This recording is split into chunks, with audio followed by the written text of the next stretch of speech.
Man, Law Nation, man. You know, Law Nation was him and I were talking yesterday, and we both had a heart attack, or at least I had a heart attack. I don't know if the rest of you guys did that. You know, literally, I was just like ready to fall the fuck over. I just was when people started texting me and TMZ. Saying Micah Parsons got injured. Oh, the new TMZ. I was just like, what?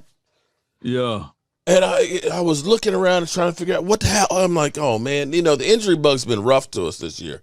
We've been able to take care of it. But when I heard that, I was like, what, you know, was it a hamstring? Is it a groin, a calf? What is it? Man, he got hit in the family jewels. In the jewels. I'm like, that happens. That's not hurt. I mean, that's not an injury. I mean, that shit happens. Right. Man, I was pissed off when I heard that. Yeah, man, it happens, man. Oh, man. Hey, so you know, I know you heard about Amari Cooper tested positive for COVID. Oh my God! And so apparently he's unvaccinated. So that means it's 10 days minimum, right? Which means Thanksgiving and Kansas City. Go ahead. Well, this is my thoughts on it, man. First and foremost, the NFL got so much of a control over that, you know, whether or not, you know, you miss 10 days or, you know, that's a lot of control because they do the testing all the way up to the day of the game, right? Is that correct? Mm-hmm. I mean, I can only imagine for the players that don't have the fully stab. I don't know which word we can say without, you know, for them flagging the show, but without the full stab, this could be Super Bowl weekend, right? This could be playoff game, you know? So it's one of those things whereas we're going to have to make sure we actually practice precautionary with when this thing occurs. But we have 3 games in 12 days. Amari Cooper been battling in a hamstring, and you played the sport, so you know hamstrings. You're going to have to rest that. You just can't let that heal throughout the season. You got to rest it. Yeah. And actually, that's, you know, that was going to be my point tonight. And here it is, you know, my number one son, you know, I got a couple other ones, Philly 500 and Count Pizzle, and I plan on collecting another one against the Washington football team. And looking at it from a couple of standpoints, it's like, you know what, you know, maybe this is a chance to go ahead and rest him. He gets 2 games off and get ready for the stretch run for the playoffs. And then I started thinking about Tyron Smith coming back and you know, inserting him on the offensive line. And then now that we're putting another fresh body in there in Connor McGovern. Right. Ooh. To me, our offense is like a transformer because we can transform to a passing team or a running team. And thinking about this, if I'm Kellen Moore, I'm thinking about just taking those horses up there, those road graders, and let's just go right down the throat of that Kansas City weak defense, play keep away from Pat Mahomes, and shorten the game. Let Amari rest. I mean, that's what I mean. But even so, you still got CD. Most teams wish they had a CD, and you got Michael Gallup and of course Cedric Wilson. I don't know which way they would switch it around. That, you know, if you were the Giants or Washington or the Eagles, you'd love to have just that combination, even without Amari. So we're not exactly hurting from that standpoint. But I'm just thinking, keep the ball away from Pat Mahomes. Yes, it's keep away. This should be a game whereas we're not in fear of the Kansas City Chiefs. They are the 27th ranked defense. So I think that, and they are 26th ranked red zone defense. So I think that we can move the ball down the field. That won't be a problem. Now they got splash players like the Chris Jones and the Honey Badger, as well as Warren Thornhill. Those boys are splash players. They can make plays. Cowboys first and one. What you say? Oh, he's just recognizing the super chat, sir. Oh yeah, appreciate it. Appreciate everybody in the super chat, man. Y'all help grow everything. Y'all help grow the nation over here, and that's the way we look. We underground, ain't that right, Mark Holmes? We're the underdogs. Okay, we're the underdog. We're the underdogs up here, man. You know, we don't have no pull. Listen, we got no pull and no credibility, but somehow it seems like we're more right than the people that do have the pull and the credibility. But be that as it may, I don't want to be salty. If we just sprinkle some of Mama's cooking over here, man, that's what we're trying to do. And I just look at it like this. This is the thing. This week, this game, for me, Mark Holmes and Michael. This is a game for Dak Prescott. They can say whatever they want to say, but this is a game for Rain Dakota Prescott that will separate him from the rest of the pack. Separate him from the rest of the pack and put him on that pedestal with Pat Mahomes, with Tom Brady, with Aaron Rodgers. Because even though, think about this. Yeah. Dak Prescott versus Aaron Rodgers, he outperformed him every time he played. Yeah. But we just haven't been winning in the win column, right? Oh, that's because we didn't have that defense to go along with it. And see, here's what's amazing, because we were giving out the first, people don't want to say anything about, Dak, he lost all those games to begin with. But we were averaging giving up 36 points a game. I think we finished up around 29, but we're down at 21. There's a hell of a difference when you're only giving up 21 points a game versus 29. That's a lot of freaking points. And what you just said about this being the game for Dak, it's almost amazing to me how it seems like with Dak going down last year, how like Lyle Collins and the rest of those guys literally are like, that's our guy, man. We'll do anything to protect him, to elevate him. And like you said, this is the game that if Cowboys come out, Dak, has another game like he's been having, and they beat Pat Mahomes and all that, then what you going to say? We got him head-to-head right there. But I already know the narrative. If we lose, we'll see. We told you, Dak is just a fourth-round drafted quarterback. If we win, they're going to say, well, Kansas City, they got no offensive line. Their defense is terrible. They've been struggling. Well, this is no big victory. Because you saw, like, last night, we had all the Eagle fans there saying, oh, man, y'all bragging about beating the Falcons. Look how bad they were. It was like, you do know we scored more points in the second quarter than New England scored the whole game. And we beat New England, right? And we also kicked your ass, too. So you might want to just it's one of those. I don't remember asking you a goddamn thing. You know what I'm saying? I don't remember asking you a goddamn thing. That's just sit your ass down and shut up. I love that drop, man. I mean, I just tell all the Eagle fans to lean forward a little bit. Oh, there you go. But let me ask you. That's crazy. It's crazy. Go ahead. Tell me, what happened with Philadelphia? We got Philadelphia's always in here. He's talking about that he called into your show.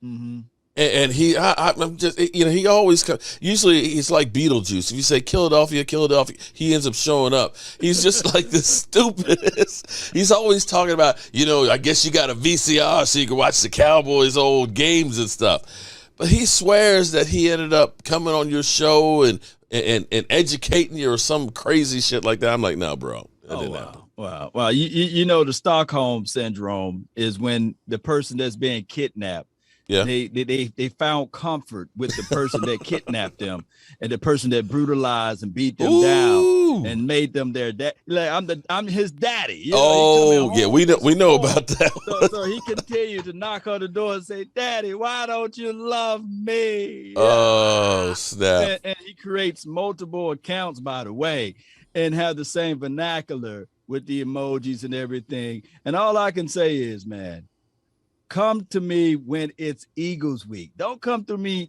when it's not even your turn. Let me talk about Vikings Jerome. Let me talk about the other people that jumped in. Every week we get new trolls. I like trolls, by the way. They help the channel. But let's not get distracted. The Philadelphia Eagles, it took them centuries and centuries to get that one Super Bowl. But you want to go all the way back into the 30s and the 40s when we even had the right to vote, to sit there and say, okay, they should count those championships too. And I said, okay, all right, I get it. If you want to count those, you want the cookie, here you go. Here you go. So I counted all of the money that he said that they collected. It's still less than 5. You know what I'm saying? Right. You mean you're talking about those world championships when there was only 10 teams? Right, when it was only 10. The last one. Right. And look, they ended 5 years before I was born, so we know how long ago that shit was. Don't forget the last one was the year we became a franchise. Right, exactly. Right. That was the last one, with 1960, when the Dallas Cowboys became a franchise. They're always going to be part of our history. Because I got another one over here, Chase Bath, They just, I don't understand it. I don't live on Eagles chats and everything else. I literally will have them on my channel when their team is playing. I just don't understand it. Right. And the craziest thing about it, your other son, Philly 500, he knows it. Yeah. Lord Bronson, those boys, they know it. Philly Fan Talk, I believe that's the name. They know it. And Bird Gang 31, everybody that's creating content know it. They don't come to law. If they do, then they're gonna get handled, right? They are. Why would a guy that don't create content, Philadelphia, think that he owns something right here? And all I'm sitting here saying is that if you do turn with on this 3-win team. Yeah, want to turn on the camera and talk, or whenever you in Dallas, come down. I'll make sure it is all comfortable for you, and I can put you in the real body bag out here in Dallas. You know what I'm saying? That's just how it is. But don't come for me being one of the, what do you call it, those minions? You know what I'm saying? If he ain't the leader, he's coming with all of the noise and trying to bark. That's crazy. Yeah. I have fun with the Eagles. I mean, like, quite frankly, it's all because that's how it was from growing up. I grew up, in the Washington D.C. area when Washington was actually a good team. But let me ask you, what's the biggest? Hold on, before you say that. Yeah. Have you heard? Because I'm a little worried. I've been searching. I've been looking. I've been jumping on other content creators channels. I'm really worried about this guy Eastside Harrell. Oh my God, Eastside. Oh yeah, he's I saw him. Moment of silence for Eastside Harrell. But no, I actually saw him about a week ago. Where you saw him at? He you get some of those trolls that literally run in the room, they drop a grenade and they run. That's what he did. He came in, he dropped the grenade and said something and then left. You couldn't find him. So, he's got plausible deniability. I was in there. I don't know what you're talking about, because he doesn't stay around long enough to actually communicate with you. But yeah, he is still alive and breathing. He is. So he's alive. Okay, good. It's like my buddy Q, who lives in Houston. Q is a diehard Cowboy fan. His next door neighbor was this big Texan fan, big truck, always got the Texan stuff all over it. And he was showing me a shot of it. All of it's been taken off the truck. The truck is just bare now. There ain't nothing Texas on it. Not a damn thing. So yeah, it's all cool. But what is the biggest surprise to you in this year? Is it Dan Quinn and that defense? Is it the offensive line and the depth? Is it Kellen Moore and his play calling? Is it Mike McCarthy, who seems like he's got a little bit of an edge? What is the biggest surprise to you this season? Zeke Elliott being good back again. I knew that Dan Quinn, with the right system, with the right time, was going to be solid, right? Yeah. But my biggest surprise, I've been throwing some dirt on this man's name. I got my shovel ready, about this man. And this is not for digs. This is the shovel, technically, that I threw dirt all over it. For those who've been watching my channel, they know. It's Anthony Get Down Brown. I'm so surprised of him, playing consistent and solid.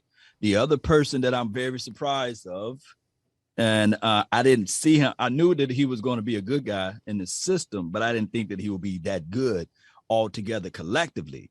Is J-Rock. They call him J-Ron. J-Ron is J-Rock. J-Ron Curse. Oh my God, he's been a god. He's been outstanding. The other guy, and I'm the first one to admit it. A lot of people will not admit it, but I will. I'm not here to say that I'm always right or anything.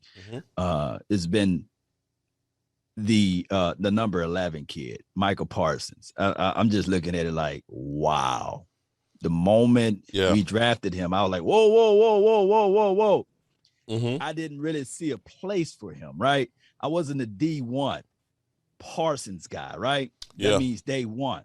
So if you are a day one Parsons guy, I need to see in the check so I can check the pulse of everybody. Put D1 in the chat if you're a day one Parsons guy. But he's one of the ultimate surprise out of this rookie class, by the way. Well, the thing that's crazy about it is when you look at the numbers, and this is where I've been comparing. If you take his numbers from right now, they are better than Chase Young's was last year for the whole season. I want you to think about that, Okay. Ooh-wee. The only stat that Chase Young has more last year than he does is he had 1.5 more sacks on the season. Mm-hmm. Tackles for losses, quarterback hits, solo tackles, all of it. Micah Parsons beats all of that. Now, you could say, well, some of that's shaded because he's a linebacker, so you are going to get more tackles, which is true. Right. But when you think about a guy who's playing edge rusher and also playing linebacker, he's on pace for 110 tackles. Now, Jalen Smith, he had 152 last year, which is a lot. Right. But, when Jalen Smith tackles you, he's kind of was holding on, by a thread there and being carried downfield. When Micah Parsons tackles you, he tackles you. Wow, and you look at this, he's got high linebacker numbers and off the chain edge rusher numbers. Right. And he's playing both. And it's just like, damn. So that's when I heard Micah Parsons is hurt. I'm just like, I'm coming to join you, Elizabeth. This is the big one. This is the big one. I said, man. I was like, what the fuck? I'm scared and I'm looking where? And I was like, 3 hours ago. I went to Gelkins. I went to my guy David Moore's. Yeah. I went to John Machota's. I went everywhere, highway, lowway. I would pick up the phone. I said, "What happened to Parsons?" And they said, "Man, nothing happened to Parsons." But my guy Mike Fisher, he put it out there. And I was like, "Whoa!" Yeah, I love Mike and all that, but Mike, that was wrong. That was wrong. I love you, Mike, but man, come on, don't have me. Don't play with our emotions like that. He can't fish me. He really did. So looking at our defense, which to me is amazing, that right now scoring defense, we are 10th. We went from 29th to 10th. Okay, and what kills me is, or makes me drool, is the fact that we have reinforcements that are coming back. If we said to you, hey, Law, Jalen Smith going to get cut. D-Law going to play one game the first half of the season. Randy Gregory going to miss 4 games, right? We're going to have our rookie linebacker having to play some edge rushing. Mm-hmm. We're going to have Anthony Brown starting all season, right? What would you have said the defense was going to be? Oh my gosh, man! I would say, man, this defense right here is going to be like 27, 28. Yeah. But this defense, man, they stepped up, and we got to give this all to Dan Quinn, and we got to give it to coaching, the philosophy of Dan Quinn, putting on the helmet, working one-on-ones with the players, letting them know that, hey, this is the philosophy that I want you to do, and elevation. I get it. A lot of people still think that this defense is suck. You know what I'm saying? They say, this defense sucks. Abe, well, I don't know, Abe, are you hiding? Because he's still, even a couple weeks ago, Anthony Brown's going to cost us games. We need to bench him, get rid of him, put anybody in there. I'm like, come on, man. Yeah. I'm like, dude, no, it's not. It's not that bad. It got better. But, the thing that's crazy is you think about, one, having the full offseason. I think that helped out a lot. But once you had Jalen Smith talking about it's too complex, you get the whole mob mentality that starts following along. Yeah, man, this stuff's too hard. When people don't believe that it's going to work, they're not going to work that hard. But Dan Quinn got their attention and really have these guys buying into it. And the thing that to me is crazy is we're going to get D-Law back. Mm-hmm. We're going to get Neville Gallimore back. Tristan Hill's going to get his legs back up underneath of him. We'll get Brett Urban back. We'll get Randy Gregory back. That's a hell of a lot of firepower that's coming back on a defense that's playing well. You start looking at it and saying, okay, we can have a rotation of big guys to help stop that run late in the season and maybe into the playoffs. If we get Neville Gallimore fresh, because it's his elbow, of course. It must have been a lot worse than what we were led on to be, because it's been a long time. But you get his big body in, you get Tristan Hill with the motors that they have, and you put DeMarcus Lawrence out there. And then let's say we go ahead and cheat Micah Parsons outside of D-Law.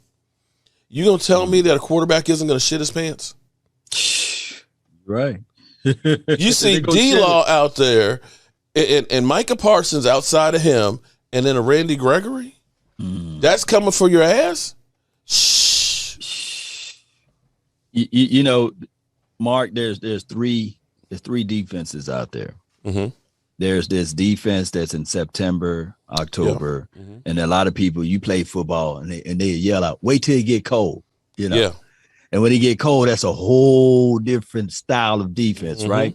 And we're heading into, hey, it's finna get cold type of defense. Right. That defense after Thanksgiving, that's when you can really start saying, okay, this is the defense you want. Right. And then the next phase of the defense would be the playoff defense. That's when you got to make sure that everything is in front of you. You can't have those errors, those mistakes. And then by that time, we're going to have a full, healthy, knock on wood, D-Law, Randy Gregory, like you said, Navell Gallimore, who had 4 to 6 weeks of an elbow extension. Yeah. That they said, look, let's bubble wrap him. Let's put the soft shells on him. Let's just wait for the cold defense, you know what I'm saying, to bring him out. And I'm quite sure that Dan Quinn have a beautiful plan with that. And do you recall, like, all of this defense talk? We don't even mention the safeties anymore, right? Oh no! Every game, it used to be a situation where it's every game we mentioned, oh man, this safety didn't do this. JJ Wilcox did that. Jeff Heath, oh, he didn't. He over pursued there. Yeah. Oh my goodness, Xavier Woods only gave us 35% on that. But play. See, here's the difference though, because for me watching the defense, pursuit angles of everybody. When Odell Beckham ran up the field, and you saw guys literally running out of bounds in front of him, not even seeing him, seeing Xavier Woods looking like he's a lead blocker, running the opposite way and not even finding the carrier. The fundamentals have been taught to these guys on it's not one guy. If one guy's engaged in there, get in there and try and knock out the ball. But they are gang tackling, so they're still making plays. But these plays that were going to the house aren't going to the house anymore. And, as much as people were talking about Jalen Smith was going to come back and haunt us,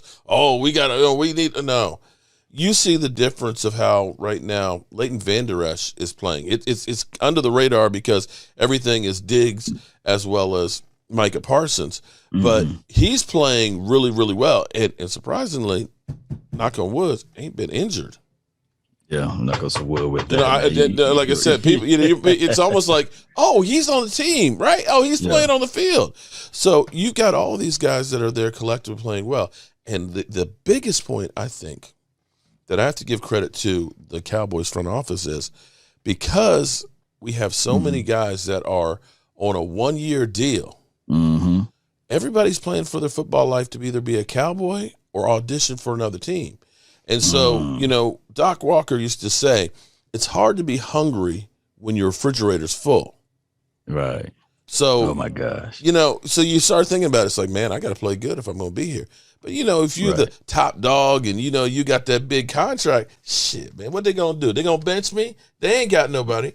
That's why you got all these dogs out here that when they get a chance, hey, I got to show something right now.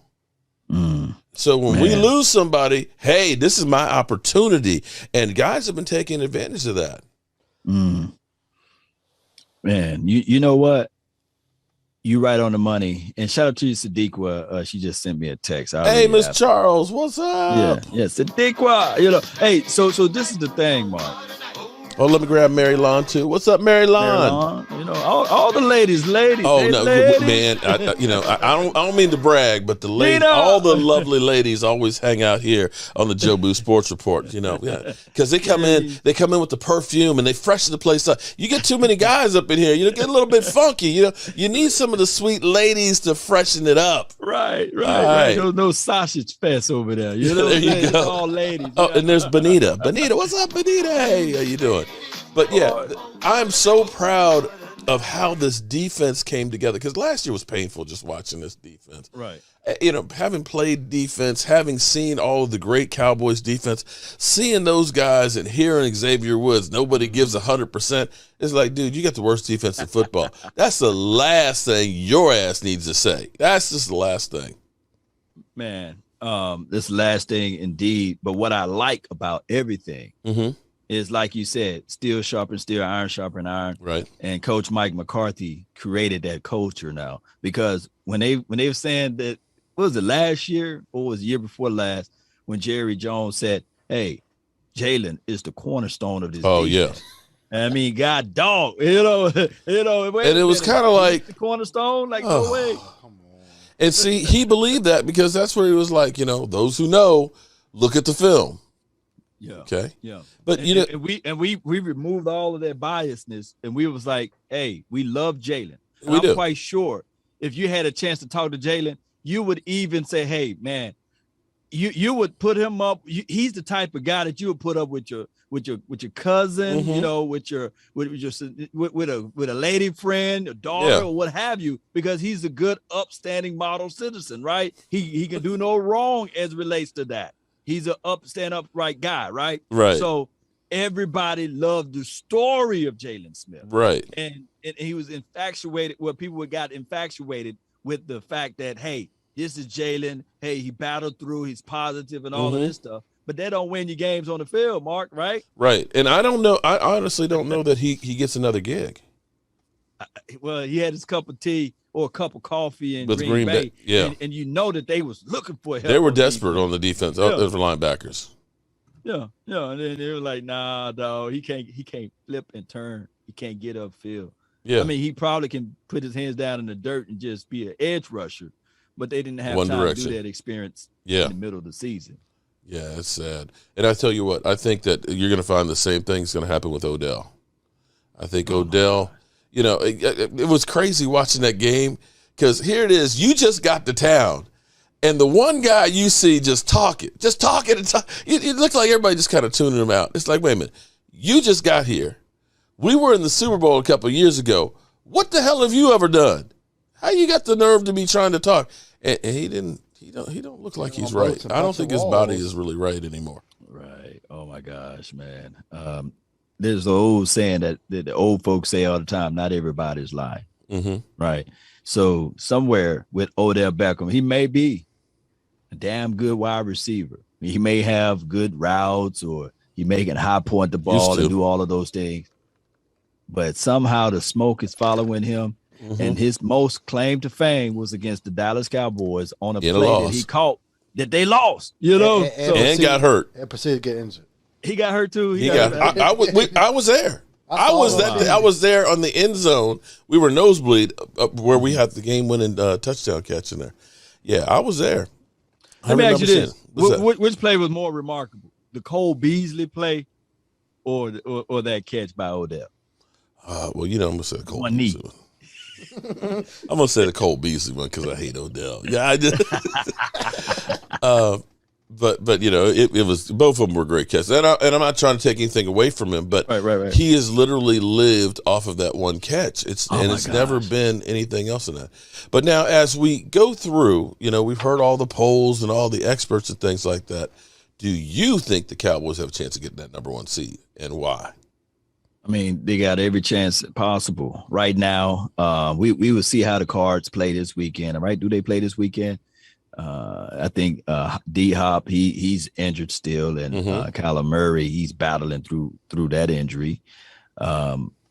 This game right here will be a pivotal game for us to really push us forward.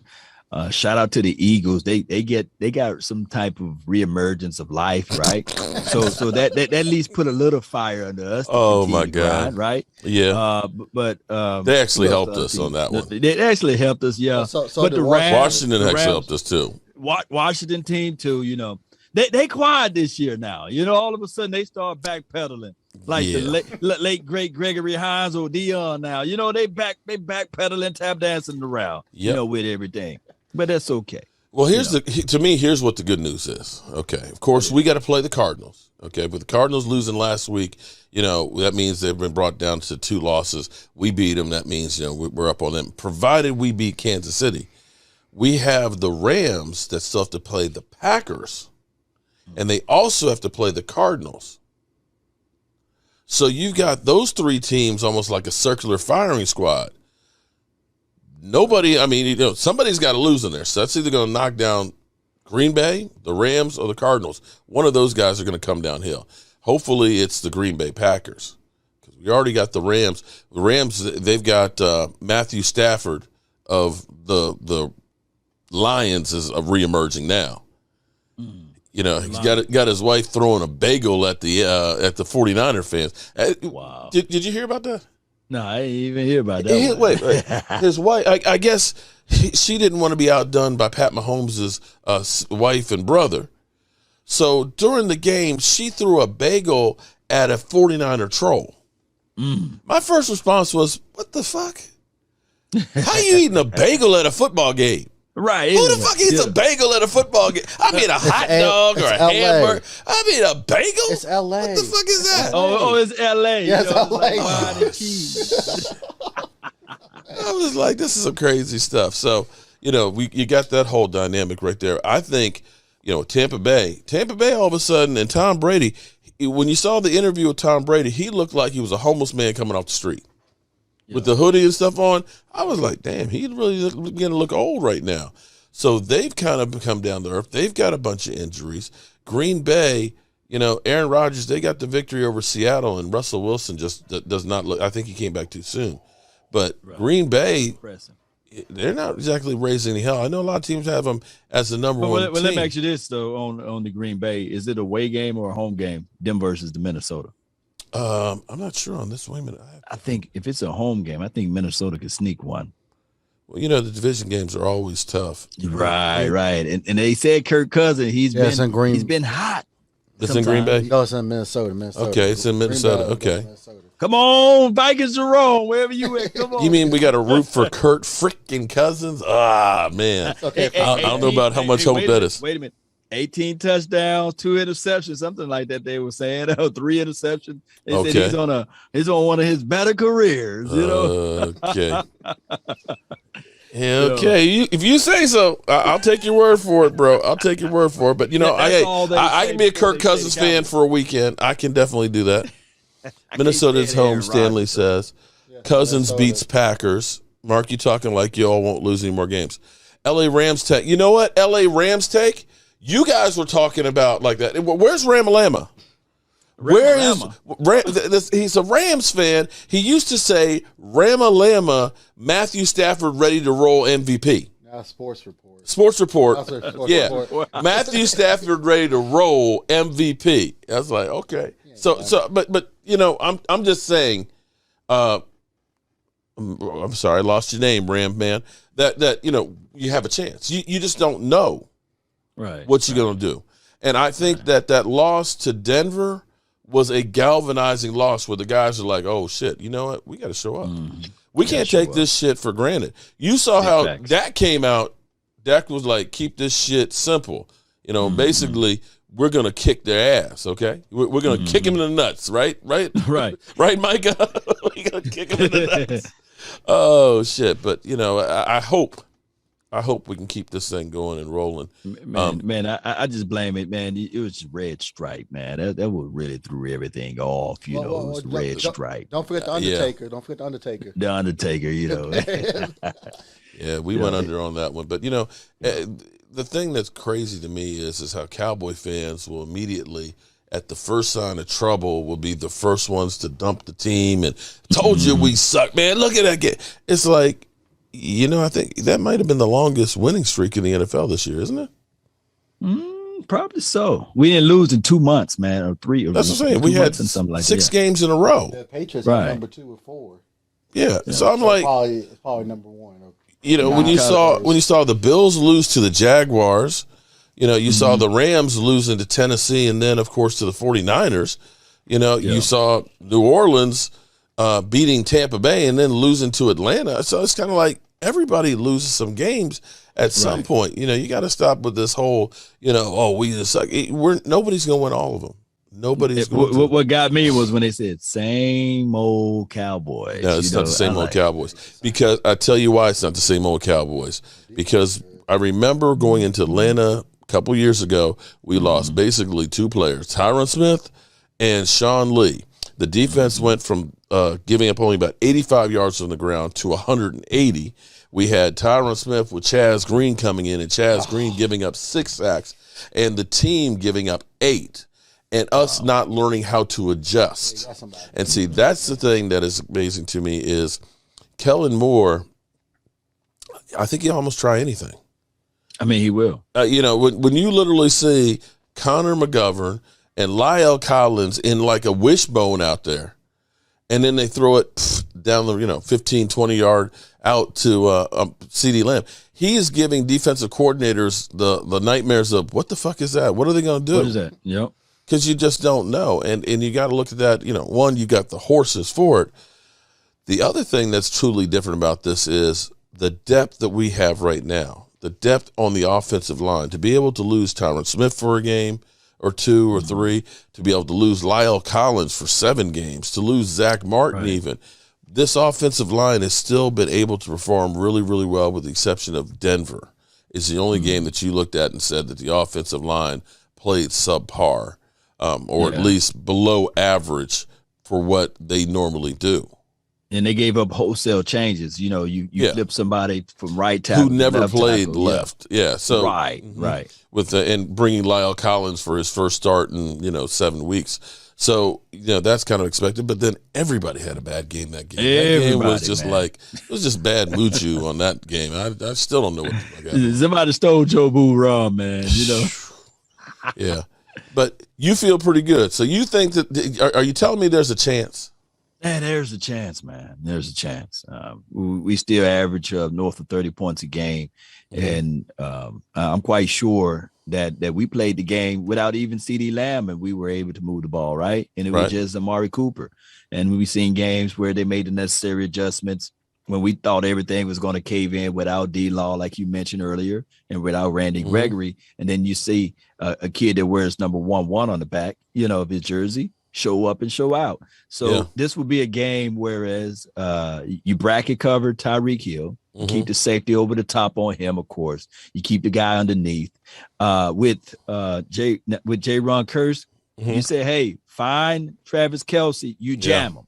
Yeah. You knock him off his marker, and you pray that when he gets into the hook area, or if he's running a vert, that your safety, your other safety, makes sure that he's over the top on him. But you got to have Parsons in this particular game to spot Williams. Williams caught 9 receptions last game for north of 100 yards, as well as the tight end was a game changer for them. So we're going to have to slow down that impact, and we got the dog that can do that. Oh, I'm sorry. We got the lion. Let me get my lion. There you go. Patrick Robinson. Yes, man. I'm doing Kansas City barbecue, man. I got 8 slabs of ribs that we're going to putting in the smoker this weekend, man. Dry rub, though. You got dry rub, then you're going to do it. I'll be dry rubbing them tomorrow and then putting them in real early tomorrow. About 4 o'clock in the morning, I'll be putting them in the smoker. So they'll be ready. Off the bone, man. I haven't tried on your ribs yet. Man, yeah. Well, I think you've had my pulled pork, but yeah, we're going to be doing the ribs. But I think what they do to Micah Parsons is basically they say, Micah, wrong one. I need that ball. Get me the ball. You need the ball. Get me the ball. Are you gonna get me the ball? All right, Micah, get me the ball, okay? That's all I want. Just get me the damn ball, Micah. I can't wait for this game. I really just can't wait for this game. And I'm amazed at how fast this season is going on. If you look down, you probably can't see it from your camera there, but we have 85 days, 20 hours, 30 minutes, and 45 seconds until the Super Bowl. Ooh. This season has come. It is flying through, and before we know it, it's going to be that dreaded off season. Yeah. Stephen Griffin, damn, the inflation ain't hurting you. Okay. Well, no, see, I went out there and I went ahead and slaughtered my old hogs there, buddy. That's where we got the ribs there, buddy. Look, it's football Sunday. That's the one day a week that you got to splurge because you got to take care of them Cowboys, You got to, man. You got to take care of them. You got to take care of all of the people, man. What you do is a wonderful job, Mark. I appreciate that, man. It's like an ESPN vibe. Shame on ESPN, but it's like an ESPN vibe, but it's outside and it's on a patio, and I can just feel like the football flavor out there. So when this world get right, I'm gonna have to look at my calendar, man, and see how I can figure out a way that I can get down there one Sunday. Well, we got the guest room ready for you, man. Oh yeah, man, I had to get there, man. Especially if we have any more training in Franklin. I get out there, man, for sure. Yeah, because you were here just before all hell broke loose. All of it happened, man. Yeah. And that's what's messed me up from this year of getting to Dallas for a game this year, but hopefully next year we're going to be all back on track. But we are going to be doing a tailgate at FedEx when we play the Washington football team at that dump. I'm just hoping that sewage doesn't pour down on my head because that place is nothing like, the Dallas, man. It's off the chain. That's the best part. Yeah, something like that. Yeah, something like that. Stadium. So I saw you were up in Jerry Jones's box there. Oh my goodness, man! Hey! I looked at that. I was like, "The fuck!" I was like, "Oh, okay. I see you. I see you. You pulling a Mike Fisher now." I'm here live. You know good well they wouldn't let me in that room with a thick beard and that jacket. I was like, man, the fuck? Unless you're on the tour. I love the comment. Why somebody say it's photoshopped? I'm ashamed of people that believe that I was there, but hey, sometimes you gotta have laughter. It's good for the soul. And I'm thinking about making a bit every single time she posts that on her IG page. There you go. Post my little picture like, "Hey, I'm here." They know I'm family. They know who I am. Yeah, but we know who you are, but we ain't inviting you to anything. Go get them. It's like Jerry. I'm holding up the brand here for you, buddy. I'm trying to spread the mojo stuff. Can you toss me a bone or something here? No. I want me some glory hole. Yeah, that's right. That's right. The last time I saw Jerry, he was like, "Give me some more of that money. Give me that money." I was like, "Damn, buddy, you got all the damn money, man. Shit."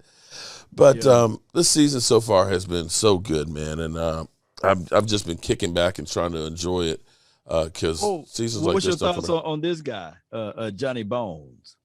Johnny Bones. Yeah. The special teams coach. We got a block kick at every doggone game. Oh, you mean Bone? Shit. Johnny, I call him Johnny Bones. I was like, Johnny Bones. Like, who's Johnny Bones? Is it like a guitarist or something? Johnny Bones? Okay. Bones, God, why can't I think of his last name? Shit. His dad died. Fossil, that's it, yeah. His dad died a few months back. They scare me with always going for it on fourth down and taking all the chances. But it hit me this week. Maybe the reason why they do it is to let them know that we have faith in you and to get into the mindset that this ain't no big deal. You know what I mean? When you're doing something for the first time and you know everything, if we don't make this, that the pressure's there. But you've done this so many times, it's like, okay, no big deal. Let's just go out there and perform like we do on every other down. And, I look at the trends in the football. It's just like, it's crazy. Everybody going for it on fourth down. It's like, are they trying to do away with the punters now? But Fossil, man, sometimes I'm like, I still keep thinking about that Washington game where we fake punted on the 21-yard line in a game that we still kind of had a chance in, but that definitely took our ass out of it. But you know what? I ain't mad at the coach staff. I think that they've done remarkably better than what we saw before. I hate to beat a dead horse on Jason Garrett. Mm-hmm. They always used to say that Jerry Jones meddled too much with coaching for Jason Garrett. But I almost wonder, and this is my own theory, when you think that Jason Garrett was a quarterback coach in Miami under Nick Saban for 1 year, right? He comes here, he's now the offensive coordinator, and then becomes the head coach. You look at Mike McCarthy, who's literally worked his way up from 49ers and Green Bay, all the different positions and things. I think Jason Garrett didn't have the experience to be able to do everything as a head coach and needed that extra help to try and run the team. Right. You know what I'm saying? So from the standpoint of, Jason Garrett, we want you to, you're doing play calling. Let's take the play calling away from you because you're not taking care of everything as the team's head coach. And he seemed very, very limited. The thing that I also look at too, and I hate to always bring up Rico Gathers, but see, in my mind, they ruined him. Oh my God. Dan Quinn, here's what Dan Quinn does is, and he said this, we're going to find out the things that players do well and exploit that. Yeah. Instead of saying, Rico, you're a beanpole, you're tall, and you can jump and you run pretty well. How about we're going to take you 10 times a game and we're going to have you run to the pylon and jump ball over the D-back for touchdowns. That's what your role is going to be. Instead of doing that, like, no, That's nice and all that. You know, we saw him in that Ram preseason game with 3 touchdown catches. That's nice and all that, but we want you to put on about 40 pounds and block. I ain't never blocked. That's not what this guy did. He did okay with it, but you took something that was a mismatch, which, you know, you want to have. You look at Kyle Pitts. That's exactly what Kyle Pitts is that guy who's tall, he's big, he's physical, who can out-jump people. No, we don't want that because everything was so rigid. And I also have to credit Jerry Jones for getting outside of his comfort zone, because before, whenever he hired somebody, it was always somebody that he had a relationship. Either they were a former player or they were a coach that worked up the system. And so they always had that same focus and system. It seemed like once he ended up getting in Dan Quinn, they said, okay, this is your baby. You buy the groceries. And you could see the kind of guys that he brought in here. You know, before, we never thought about getting a one technique guy that's 340 pounds. I mean, I know Bohannon was late in the draft, but we never got guys like that. But you see that Dan Quinn was liking the length and the aggressiveness and the philosophy of his defense, and he was able to find cheap guys to fit that system and turn them in there. So, you know, hats off to, you know, collectively, to me, this is from Jerry Jones actually letting go, from Will McClay going out and getting what Dan Quinn wanted to get, and actually Mike McCarthy seeming like he's got a little bit of an edge now. Right. I mean, that we didn't see last year. Man. Yeah. Just to use that as an analogy, you're a carpenter at heart, right? You know, you can just create things with your hand.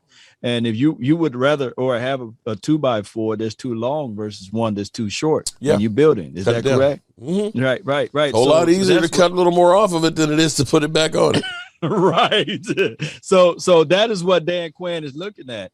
I get it. We can look at Ashanti Samuel, and I know a lot of people yelling, hey, we should have drafted him. We should have drafted him. We should have got him. But Dan Quinn is looking at this system. I would rather have it too long versus too short. And I'm not saying that Ashanti Samuel is using him as a reference point. Whereas this team, collectively speaking, they are figuring things out. We got AB playing lights out. We got DeMonte KZ. His name don't come up at all. So we like that, you know, outside of the Patriots game. We like the fact that we don't hear Malik Hooker name left and right, because if you start to hear those guys' name left and right, meaning that they doing something that they too short, they can't fit. And I'm talking about from an analogy standpoint. And this team been making the necessary adjustments, whether it's on the offensive line or the defensive front, or whether it's on the aspect of this or that. They are making things happen for a reason, and I like it, you know. Yeah. And hats out to Dan Quinn. And there's no big eyes, no little U's. All of these guys, McAdoo, he's helping out Kellen Moore. He was a former head coach. Jim Fossil, Johnny Bones, basically, he was an assistant head coach at one point, or interim. And then you have Dan Quinn, who was a head coach, by the way, who took the team to the Super Bowl. So we got all of these misfit of guys that said, hey, we're going to come together. We're going to unite the Cowboys, and we're going to sit there and tell everybody, we got the heartbeat of the nation now. Yeah. The Dallas Cowboys. Amen on that one. Yeah, they've definitely done a hell of a job. The biggest worry to me is you got to look at Dan Quinn right now. His stock is through the roof.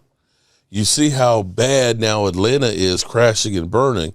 And you look and say, well, damn, he built the Legion of Boom, and he took the Cowboys defense with a bunch of no-names from 29th to a top 10 defense. And you start thinking, maybe that's the guy we need for head coach.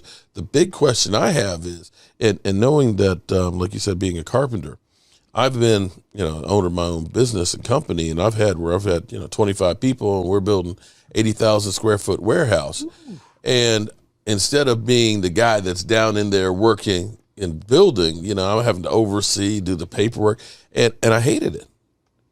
I am that guy that likes to be down in there, getting my hands dirty. At the end of the day, I could look and say, that's what we built today. And I'm beginning to think that Dan Quinn might be that kind of guy who would rather be that coordinator and working directly one-on-one with the Micah Parsons, with the Anthony Browns, and being that teacher as opposed to the politics of being that head coach. You know, not every coordinator becomes a great head coach. You could look at Norv Turner, who always has been great as an offensive coordinator, but you kind of look at his head coaching career and kind of say, you know. So it may be that his better thing is being an offensive coordinator. Then, of course, Kellen Moore, part of the thing you have to also look at is it all Kellen Moore, or is it also that he's got the horses? Oh. Because you got to have players. The bottom line is you got to have players. Tennessee's offensive coordinator went to Atlanta. So he was thought to be a genius over there with Tennessee. He gets to Atlanta. They ain't scored a touchdown in the last 2 weeks. Now he looks like the scapegoat. Did he forget how to coach between Tennessee and Atlanta, or is it that fact that he doesn't have Derrick Henry? Oh my gosh, big thoughts right there running in my mind. Oh my goodness, and that's what Kellen Moore need to take a page from. You know, Boise State calling them, TCU calling them. I'm quite sure that even the Detroit probably call them next year. You know, whoever needs. You know what? I don't care who you are. Don't take those jobs. You're better off not taking a Detroit or a Jets team. They are constantly going to be able to lose. And see, Detroit, they messed up because they had Jim Caldwell there. You remember Caldwell took them to the playoffs twice. And they were saying, nah, you're not good enough. You know, let's get what's his name? Matt Patricia. We'll get one of those guys. And all of a sudden, down the toilet. They went got Philly 500. That's shit. And now, of course, with Dan Campbell, you know, we're gonna bite him in the kneecaps and everything else. And you know, they can't. It's like y'all brought that on yourselves because you had yourself a good coach, and you didn't appreciate it, and that's why you got what you got. Yeah. I like this saying from Okoye. Either you could be a king for a day or a prince for a lifetime. And right now, you know, Kellen Moore could be a prince for a lifetime. Let me know in the chat, Cowboy Nation, which one you prefer, king for a day, you know, or prince for a lifetime. And Thomas Garrett, you're 100% right. Atlanta hasn't recovered from the Dallas game. And that's the thing about Dallas. When you play the Cowboys, you get physically beat down. I mean, you saw Carolina after, you know, Carolina was 3-0 when we played them. We beat the crap out of them, but it took them games to recover. And one other thing about Carolina, too, and this is big. When you think about Carolina, the impact that Cam had just being there on the sidelines, did you see how that whole team elevated their play in that game? That it was just, I mean, you know, Cam didn't have any special numbers, although he, you know, for the first 3 plays, he threw a touchdown pass and ran one in. But just the energy of those guys getting behind him. And that's the kind of thing that happens that the fans don't necessarily understand, that these guys are actually playing for Dak and the team more so than individual statistics. It's all about how can we win. And that, my friends, is a tough thing to beat. Oh, man, good stuff, man. How can we win? How can we win? How can we win from 4, you know? Fourth in total passing, 4th in rushing, power 4. You know what I'm saying? Number 1 overall offense. So, I mean, you know, you can't ask for much more than that. Now, real quick, we got to go ahead and do a drawing here, Mike. And, we got a draw for another Joe Boo shot rack. You can, guys, I don't know if you can see that there, but you see right behind Law Nation, there's one of the 2-faced ones like we're giving away tonight. It's a beauty. It's a thing of beauty, man. It's a talking conversational piece, by the way. So whoever wins it, man, hang it somewhere nice. I got my shot glasses on that rack, and people be saying, "Hey, man, who made that rack, man?" I said, "That's Law Rack," but that's my guy Mark Holmes. He made that rack. Well, thank you for telling people where it came from. Let's see who we got here. Yeah. We got Birdman. See, look this 32, 31, Birdman 31. Yeah.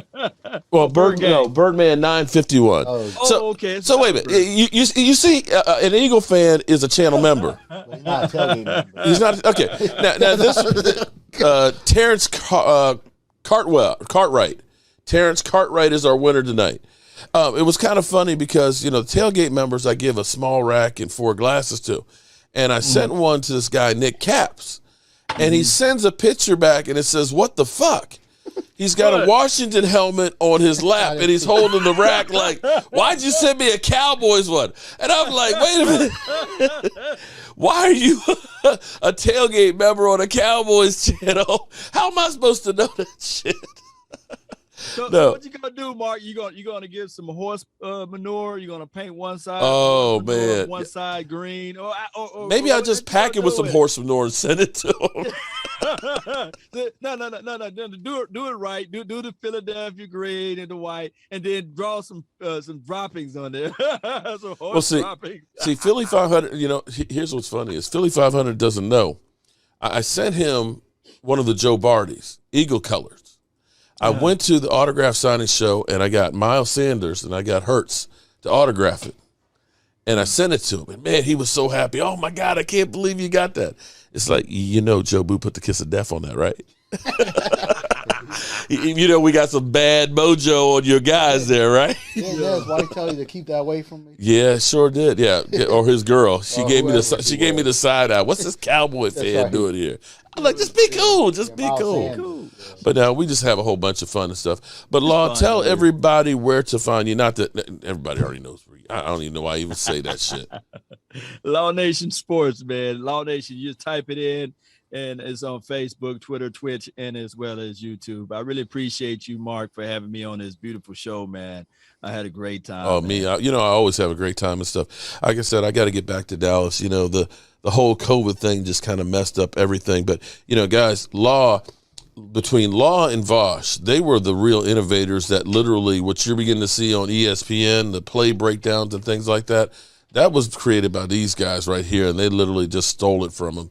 You know, definitely show Law and all the creator stuff. You may not like me that much, but, you know, I guarantee you that one of these creators out here are ones that are definitely going to be your flavor. And all of us are putting out the best content on the Dallas Cowboys, and we're going to keep it straight, man. We're not going to tell you somebody got hurt, you know, and they just got racked and they're okay and trying to scare the crap out you. We going to try and bring it to you real. Casey Stewart, what's up, Casey? She says, hello, Law Nation. Appreciate you. And Terrence Cartwright, make sure you email me at CowboysMark94. I'm dropping it down here in the bottom right there. All right. Gerald Chavez, good night, man. I appreciate you coming in here. You got anything to add before we get out of here, my man? No, man. Look, win, lose, or draw, man. Cowboy Nation, let's not run on the first sight of blood. You know, let's stand tall. You know, this team, this game is everything to me, to Dak Prescott, and I think that Dak Prescott won it, and he's gonna showcase his talent, and especially the guy that's playing across from him. He grew up a diehard Cowboy fan, so this is a big moment for him to break his heart. The team that, the team that he grew up wanting to play for. So let's go, Cowboy Nation. Let's get this thing going the best way. I'm not going to do score predictions, but I'm going to tell you, Cowboys will be victorious.